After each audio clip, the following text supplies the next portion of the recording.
وہ تقریباً چلایا تھا۔ فرائیڈ رائس بنانے کی کوشش کر رہا تھا۔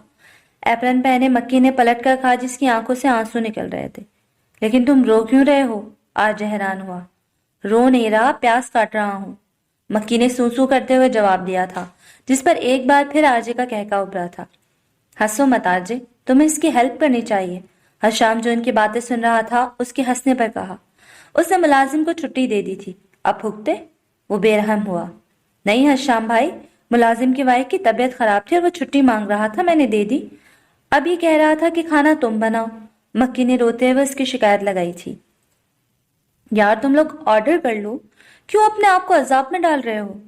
نہیں، کھانا تو یہی بنائے گا، اس نے حشام کی بات کاٹی۔ وہ ایک آنکھ دباتا شرارت سے کہتا کچن سے باہر نکل گیا، جبکہ مکی نے موبائل میں ریسیپی پر نظر دوڑائی اور پھر جلدی جلدی ہاتھ چلانے لگ گیا۔ سنو بھی جان چاہتی ہیں کہ میں شادی کر لوں۔ حشام اس سے اب اپنی مشکل بتانے والا تھا۔ یعنی کہ خودکشی کر لو؟ آرجے نے مذاق اڑایا۔ شادی خودکشی نہیں ہوتی آرجے۔ حشام کو اس کی بات بری لگی تھی۔ اچھا تو کر لو نا پھر۔ مجھے ابھی بہت کچھ کرنا ہے، میں چاہتا ہوں کہ تم شادی کر کے بیجان کی خواہش پوری کر دو۔ حشام نے صاف بات کی۔ واٹ؟ آرجے کو جھٹکا لگا۔ وہ حشام کی بات پر ہنسا اور پھر ہنستا ہی چلا گیا۔ تمہیں لگتا ہے کہ شامو کاکا میں اتنا بے وقوف ہوں تو دوسروں کی خواہشات پوری کرنے کے لیے شادی کر لوں گا؟ ویری انٹرسٹنگ، وہ طنزیہ بول رہا تھا۔ تم تو کچھ بھی کر سکتے ہو نا؟ حشام نے اسے اس کی بات یاد دلائی تھی۔ لیکن وہ کام جو میں کرنا چاہتا ہوں، اور ویسے بھی آج کل کے دور میں شادی کی کیا ضرورت ہے؟ 3-4 نام کی بیویاں تو میں ویسے بھی ایک وقت میں رکھ سکتا ہوں۔ وہ محفوظ ہوتے ہوئے بولا۔ اب تم شادی کا بھی مذاق اڑاؤ گے؟ حشام ناراض ہوا۔ لیکن کوئی شادی کے لائق ہو تب نا، اور ایک ہی عورت کے ساتھ زندگی گزارنے کا سوچنے سے ہی میرا دم گھٹتا ہے۔ شادی میں ضرور کروں گا، اپنی پسند سے، اور 3-4 لڑکیوں سے کروں گا۔ وہ اسے اپنے ارادوں سے آگاہ کر رہا تھا۔ ویسے آرجے، تم نہ کوئی بہت ہی گھٹیا اور ذلیل انسان ہو۔ آرجے نے اس کی بات اچکی تھی اور پھر خود ہی اپنی بات پر کہکا لگایا تھا۔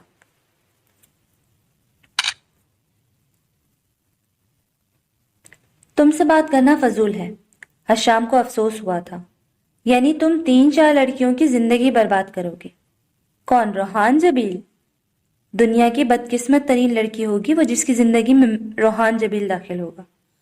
ام حانم کے الفاظ اس کی سماعت میں گونج گئے۔ اس کے ہونٹوں پر پھیلی ہنسی ایک دم سمٹی تھی۔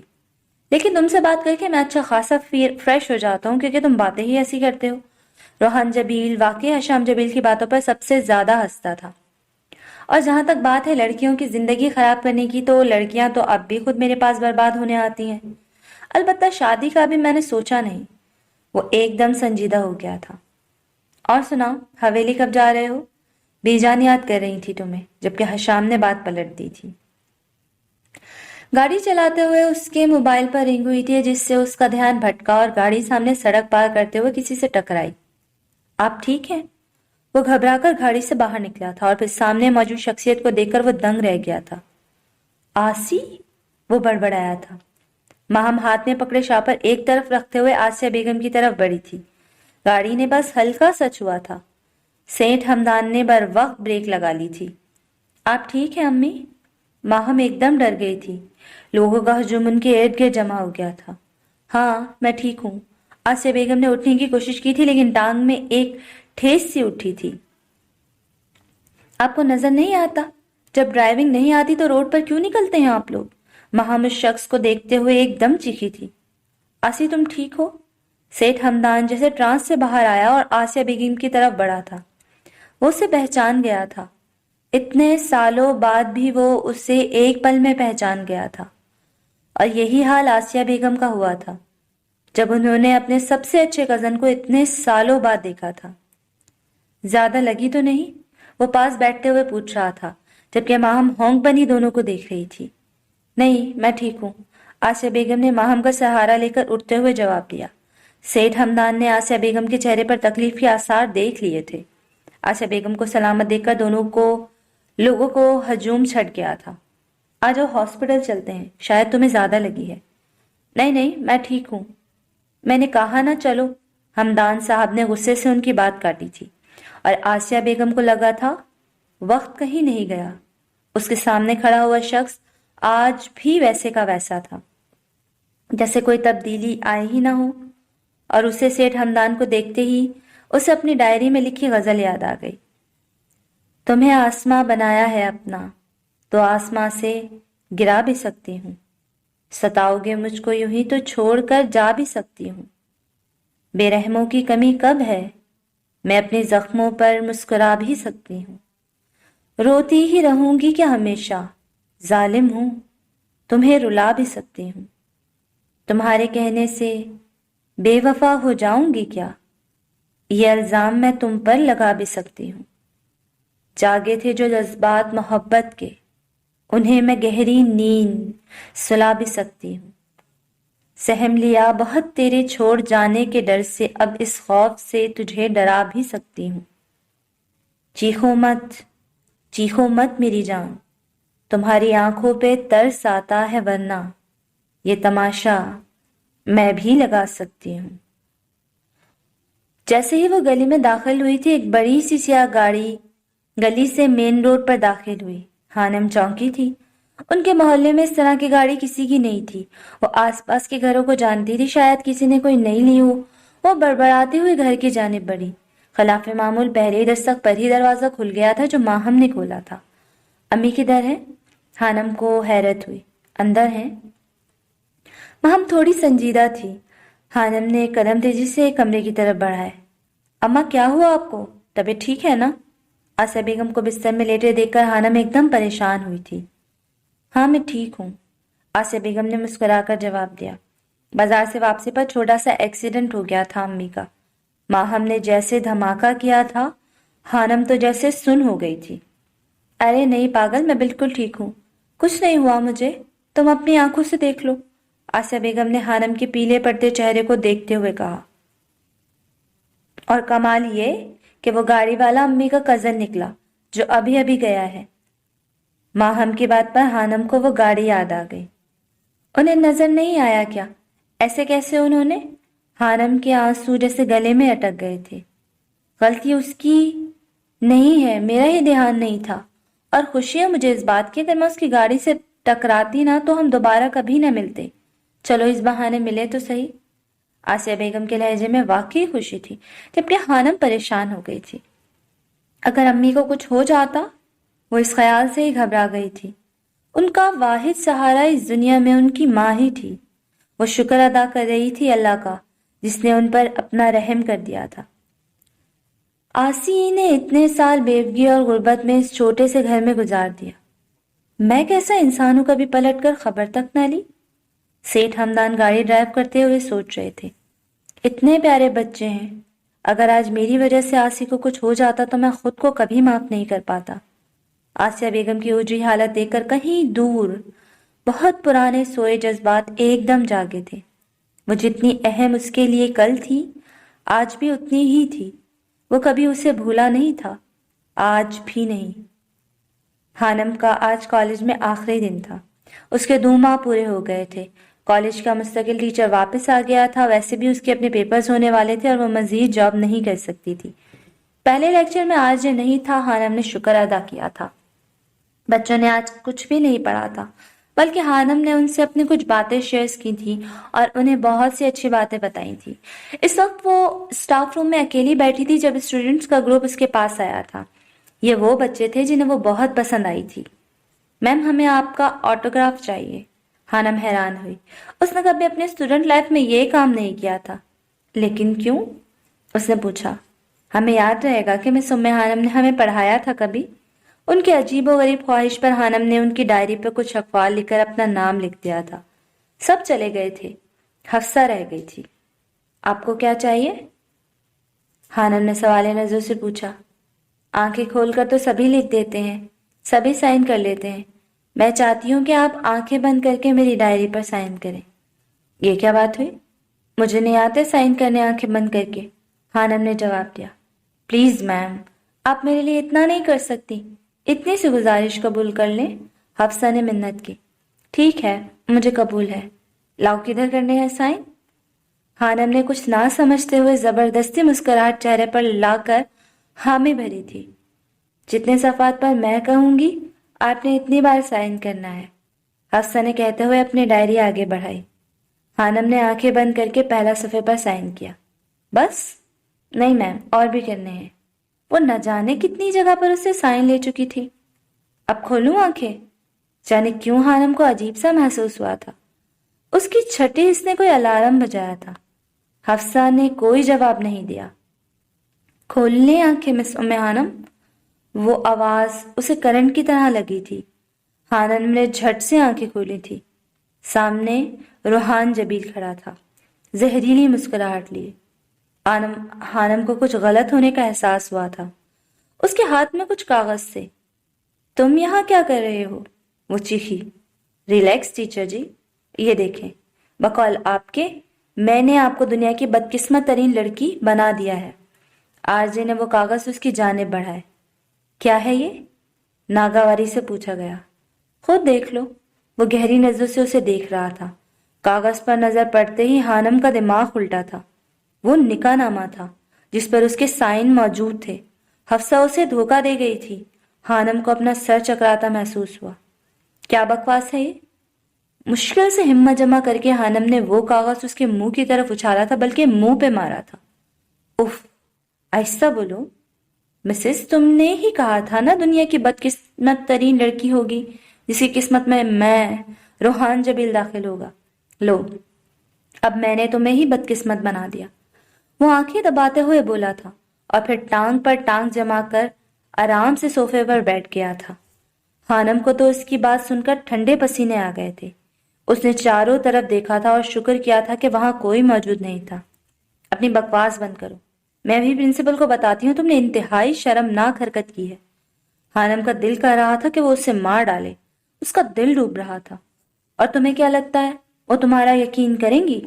وہ ہنسا تھا، جبکہ خانم کو سمجھ نہیں آ رہا تھا کہ وہ کیا کرے۔ تمہاری اس بکواس سے مجھے کوئی لینا دینا نہیں ہے۔ خانم نے قدم باہر کی جانب بڑھائے۔ نکاح ہو گیا ہے ہمارا مس ام خانم، وہ سکون سے کہتا اسے آگ لگا گیا تھا۔ نکاح کوئی بچوں کا کھیل ہے جو سائن کرنے سے ہو جائے گا؟ وہ مذاق اڑانے والے لہجے میں بولی تھی۔ لڑکی کی رضامندی چاہیے ہوتی ہے نا، وہ مجھے مل گئی۔ آرجے نے نکاح نامے کی طرف اشارہ کیا جسے وہ نیچے سے اٹھا چکا تھا۔ اور تم نے قبول بھی کر لیا ہے۔ ٹھیک ہے، مجھے قبول ہے۔ لاؤ، کدھر کرنے ہیں سائن؟ اس کی آواز ریکارڈ کر چکا تھا۔ خانم تو دنگ رہ گئی تھی۔ باقی کی کاروائی اب دیکھ لو۔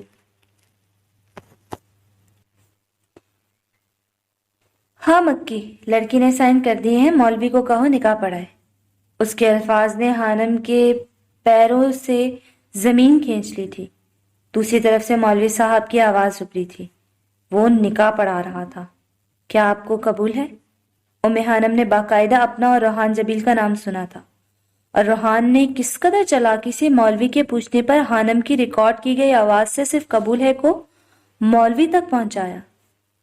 اس کے اس طرح کرنے پر خانم پھٹی پھٹی نگاہوں سے اسے دیکھ رہی تھی۔ 3 بار مولوی نے پوچھا تھا اور 3 بار قبول ہے وہ سن چکے تھے۔ جی، سائن کر دیے ہیں خانم نے، اب میری باری، وہ پرسکون سا کہہ رہا تھا۔ سائن وہ پہلے کر چکی تھی۔ اس سے پہلے مولوی مزید کچھ بولتا، خانم کو جیسے ایک جھٹکا لگا تھا۔ وہ بنا کچھ بولے اسٹاف روم سے باہر کی جانب بھاگی تھی اور پھر وہ بھاگتی چلی گئی تھی، اور پیچھے آجے اب قبول ہے بول رہا تھا۔ نکاح نامے پر سائن کرنے کے بعد اس نے موبائل پر چلتی ریکارڈنگ جس سے مولوی کی آواز ابھر رہی تھی اس کو بند کیا۔ اسٹوپڈ، بھاگ گئی ڈر کر۔ منتیں بھی نہیں کی میری کہ یہ سب نہ کروں۔ اپنی ہی بات پر اس نے کہکا لگایا تھا۔ وہ ایک جھٹکے سے صوفے سے اٹھا تھا، نکاح نامے کو پھاڑنے لگا تھا، پھر اچانک کچھ سوچ کر رک گیا۔ کیا پتا کبھی زندگی میں اس کی ضرورت پڑ جائے، اس نے خود سے کہا تھا۔ اسے اس وقت نہ تو اس نکاح میں کوئی دلچسپی تھی اور نہ ام خانم میں۔ اس کے لیے ایک ایڈونچر جیسا تھا۔ خانم کی حالت نے اسے کافی لطف دیا تھا، لیکن حیرت ہے اس گھمنڈی لڑکی نے نہ معافی مانگی اور نہ منتیں کی میری۔ وہ بڑبڑایا اور پھر اس کاغذ کے ٹکڑے کو جیب میں رکھنے کے بعد وہ سیٹی بجاتا اسٹاف روم سے باہر نکل آیا۔ وہ جیت گیا تھا، وہ فتح کا بادشاہ تھا، وہ وقت اور قسمت دونوں پر حکومت کرتا تھا۔ وہ جیسا چاہتا تھا ویسا ہو چکا تھا، وہ فاتح بننا چاہتا تھا۔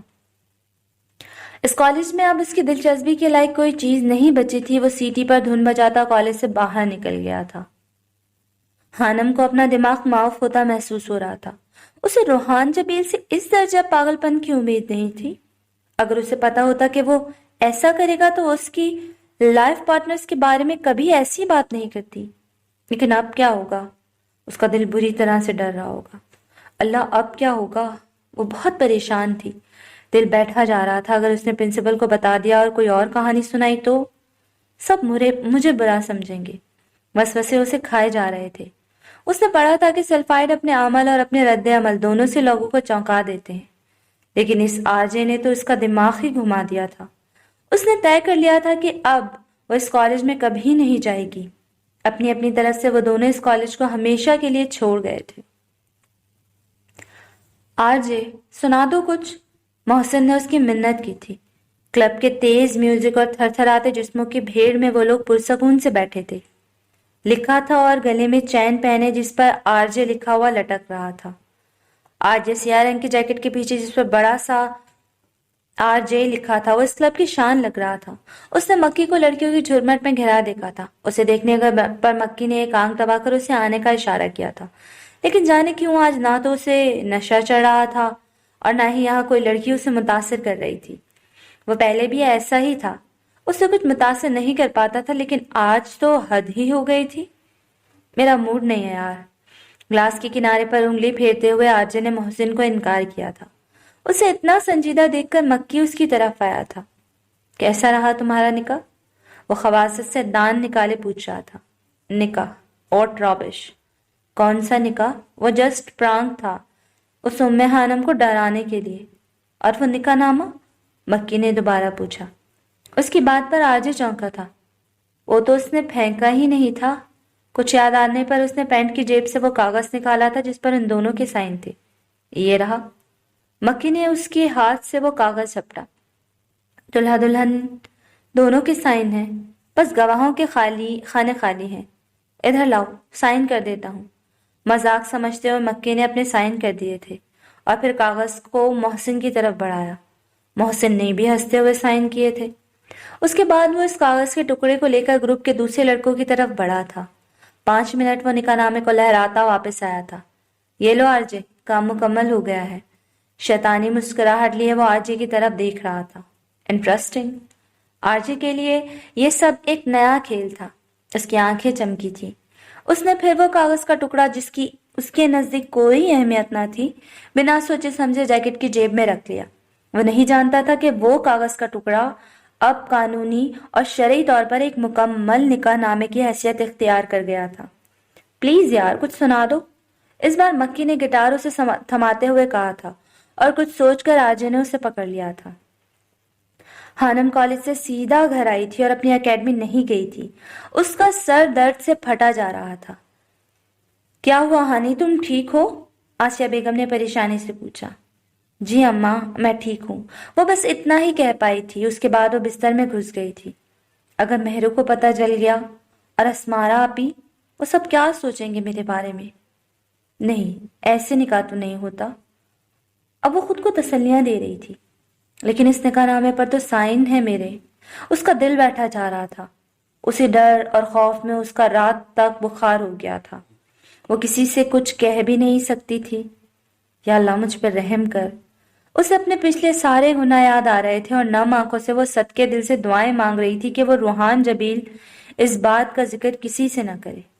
اور حفصہ، اسے تو میں نے بہت اچھا سمجھا تھا، اس نے دھوکہ کیا میرے ساتھ۔ خانم جو سخت افسوس ہو رہا تھا اور وہ کچھ کر بھی نہیں سکتی تھی۔ تمہیں پتہ ہے ہماری بیٹا آج میں کس سے ملا؟ سیٹھ ہمدان بہت ہی پرجوش انداز میں اپنی بیٹی کو بتا رہے تھے۔ کس سے بابا؟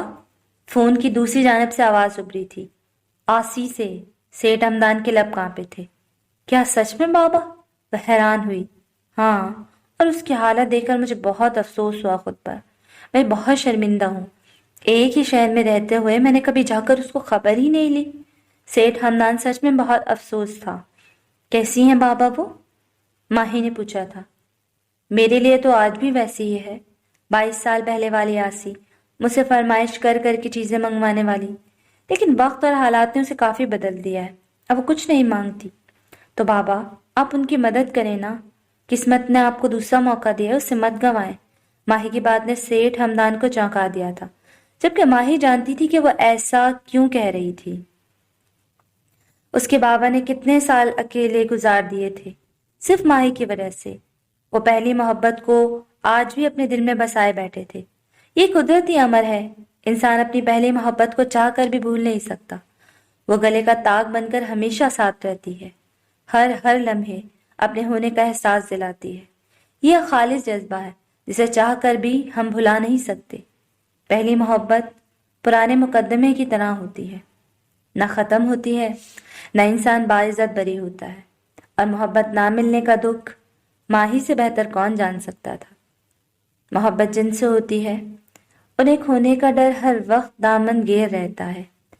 یقین کی آخری منزل پہ آ کر بھی کوئی جذبہ، کوئی شک، کوئی اندیشہ بہت بے چین رہتا ہے۔ محبت جن سے ہوتی ہے انہیں کھونے کا ڈر ہر وقت دامن گیر رہتا ہے۔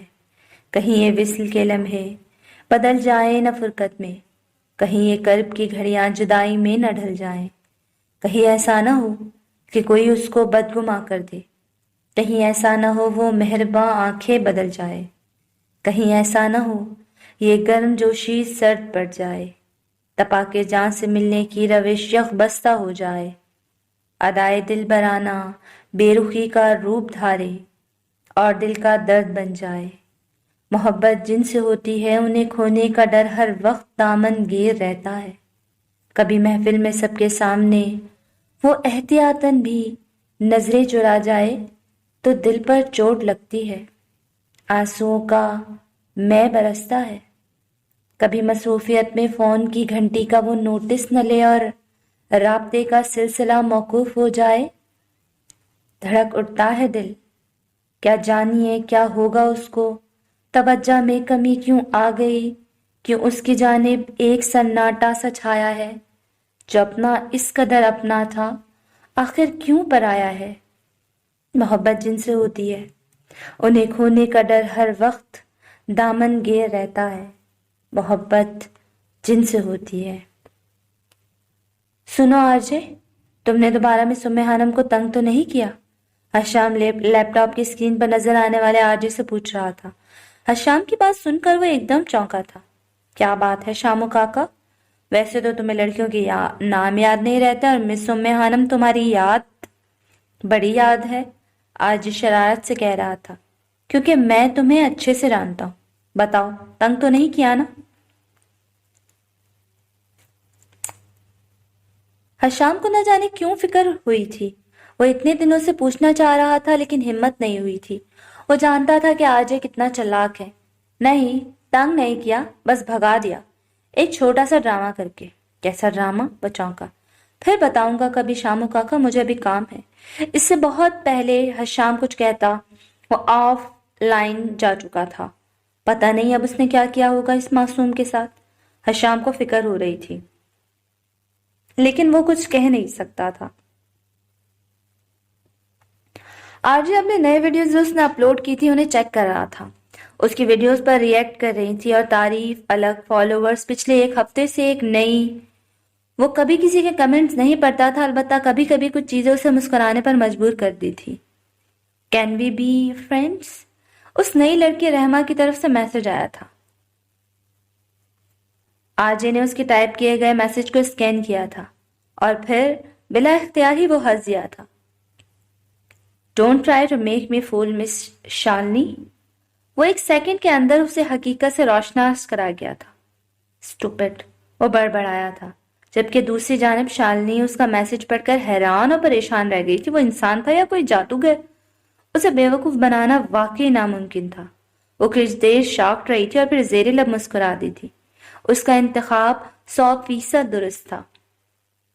اس سے پہلے کہ یہ آنسو کہیں ہجرت کر لیں، آ کسی روز تیرے غم کی ضیافت کر لیں۔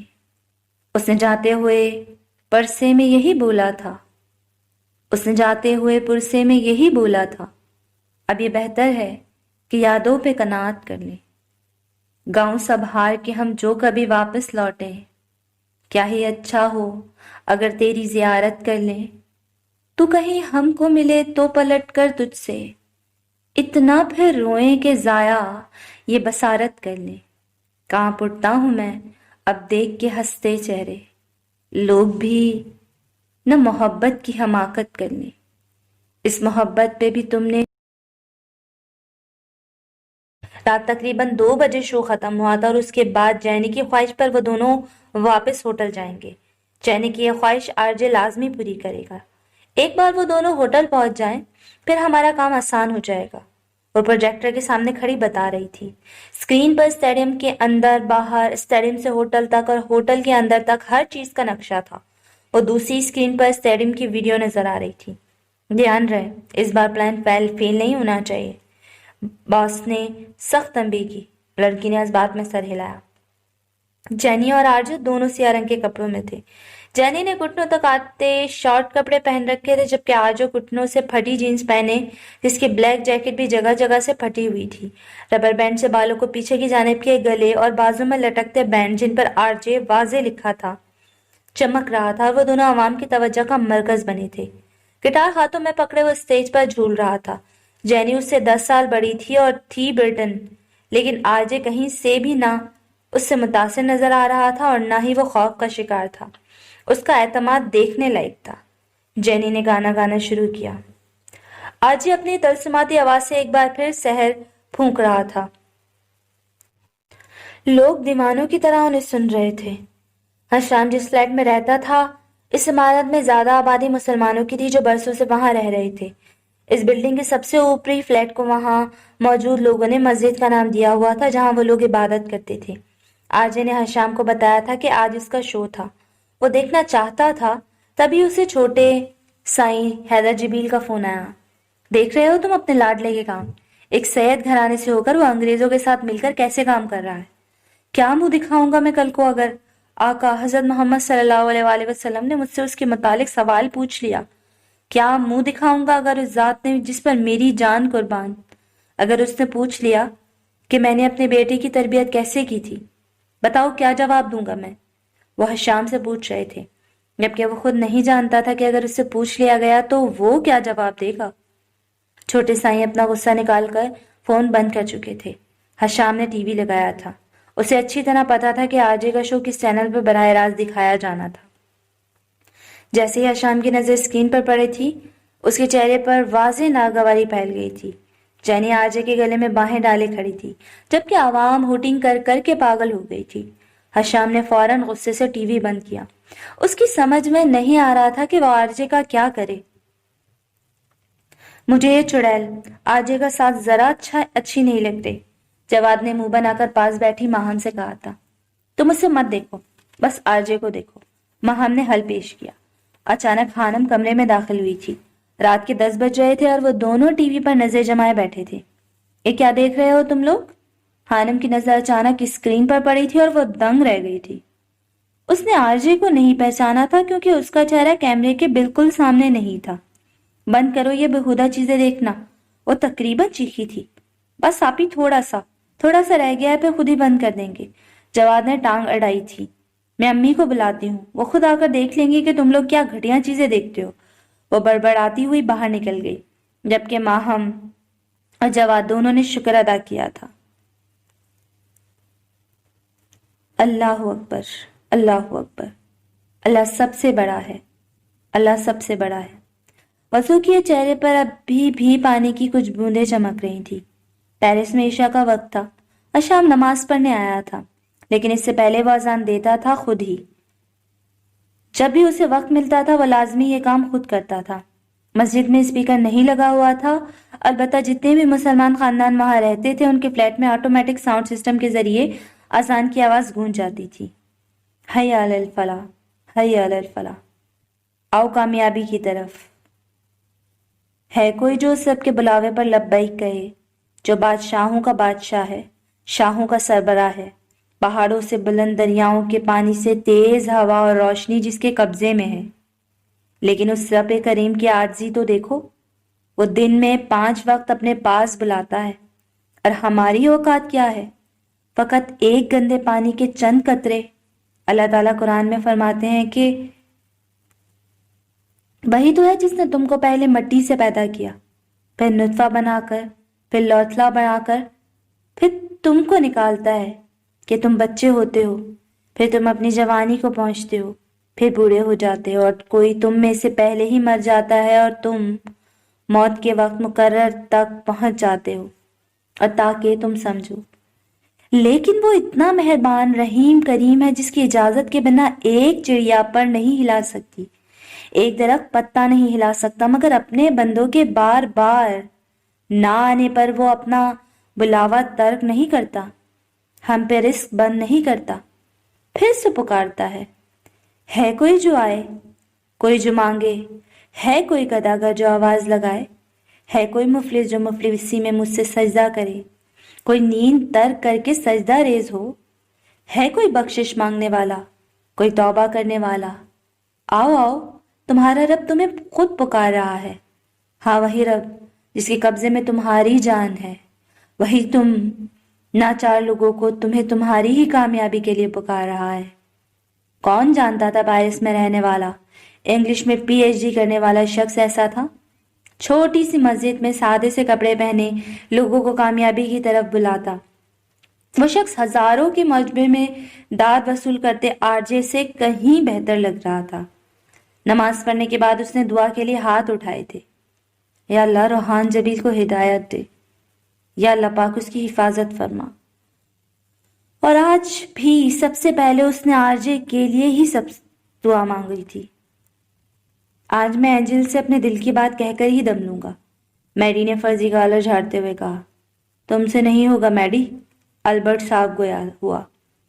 تم جلتے ہی رہنا، دیکھنا آج میں یہ کام ضرور کروں گا۔ میڈی کافی پرجوش تھا۔ ریسٹورنٹ میں اس کی ڈیوٹی 4 بجے شروع ہوئی تھی، وہ 3 بجے وہاں موجود تھا۔ میڈی اس ریسٹورنٹ میں پارٹ ٹائم ویٹر کا کام کرتا تھا۔ وہ آ گئی ہے میڈی، جاؤ اور فتح کر لو۔ البرٹ نے میڈی کو اکسایا تھا۔ اینجل اپنی مقررہ جگہ پر بیٹھی تھی۔ جاؤ اب، البرٹ نے کشمکش کا شکار کھڑی میڈی سے کہا۔ اچھا جا رہا ہوں، میڈی نے خود کو تسلی دی تھی۔ وہ چھوٹے چھوٹے قدم اٹھاتا اینجل کی طرف بڑھا تھا۔ کیسی ہو اینجل؟ وہ اس کے سامنے بیٹھتے ہوئے پوچھ رہا تھا۔ اینجل نے اسے گھوری سے نوازا تھا۔ کچھ بات کرنی تھی، میڈی نے اس کے گھونے پر سنبھل کر کہا۔ بولو، سرد سا لہجہ تھا۔ وہ میڈی کا گلا خشک ہو گیا تھا۔ اس نے میز پر رکھا پانی کا گلاس اٹھا کر پیا تھا۔ اینجل اسے گہری نظروں سے دیکھ رہی تھی۔ کیا میں؟ بولو اب۔ Will you marry me؟ میڈی نے آنکھیں بند کر کے کہا تھا، اس کا سانس اٹکا ہوا تھا۔ اینجل اسے حیرانی سے دیکھ رہی تھی، اور پھر میڈی کی حالت دیکھ کر بہت کوشش کرنے کے باوجود بھی وہ اپنی ہنسی ضبط نہیں کر پائی تھی۔ وہ ہنسی تھی اور ہنستی چلی گئی تھی۔ اس میں ہنسنے والی کیا بات ہے اینجل؟ میڈی کو برا محسوس ہوا۔ تم پاگل ہو گئے ہو میڈی، اب میرے پیچھے مت آنا، اینجل نے ہنستے ہوئے کہا تھا، اور پھر اپنی جگہ سے اٹھ کر باہر نکل گئی تھی۔ جواب نہیں دیا تھا۔ میڈی کا منہ بن گیا تھا، وہ بیچارہ اداس ہو گیا تھا۔ رات 11 بجے کا ٹائم تھا۔ میڈی ریسٹورنٹ سے فارغ ہو کر اب گھر کی طرف جا رہا تھا۔ اچانک اسے محسوس ہوا کہ اس کے پیچھے کوئی ہے۔ وہ ایک نازک دل کا لڑکا تھا اور ایک دم گھبرا گیا تھا۔ 1-2 بار پیچھے مڑ کر دیکھنے کے بعد اب اس نے اپنی رفتار تیز کر دی تھی، جب کوئی اچانک سے آندھی طوفان کی طرح آیا تھا۔ اس کے سر اور چہرے کو جیکٹ سے ڈھانپنے کے بعد مکے اور گھونسوں کی خوب بارش کی گئی تھی اس پر۔ کون ہو تم؟ چھوڑو مجھے، کیوں مار رہے ہو؟ بچاؤ مجھے، وہ چیخ رہا تھا۔ میری اینجل کو پرپوز کرتے ہو؟ خبردار جو آئندہ اس کے آس پاس بھی نظر آئے، مارنے والے نے اردو زبان میں کہا تھا۔ میڈی کو صرف اینجل سمجھ آیا تھا اور کچھ بھی نہیں۔ 2-4 گھونسے اس کے پیٹ میں مارنے اور اپنے بھڑاس نکالنے کے بعد اب وہ رات کے اندھیرے میں رفو چکر ہو گیا تھا، جبکہ میڈی نے، جس کی حالت بری ہو گئی تھی، مشکل سے اپنے چہرے سے جیکٹ اتاری تھی اور پھر بنا آگے پیچھے دیکھے گھر کی طرف دوڑ لگا دی تھی۔ شو ختم ہو چکا تھا۔ اب وہ لوگ واپس جا رہے تھے۔ آر جے جینی کو چھوڑنے ہوٹل جا رہا تھا۔ ان کی گاڑی کے آگے اور پیچھے بھی گاڑیاں گامزن تھیں، جن میں جینی کی پوری ٹیم تھی۔ آج کے شو کے بعد آر جے کی فین فالوئنگ دوگنی بڑھ گئی تھی۔ وہ دونوں گاڑی کی پچھلی سیٹ پر بیٹھے تھے۔ جینی کافی تھکی نظر آ رہی تھی، البتہ نیند آر جے کے آس پاس بھی نہیں پھٹکی تھی۔ اسے اس وقت نیند آتی ہی نہیں تھی۔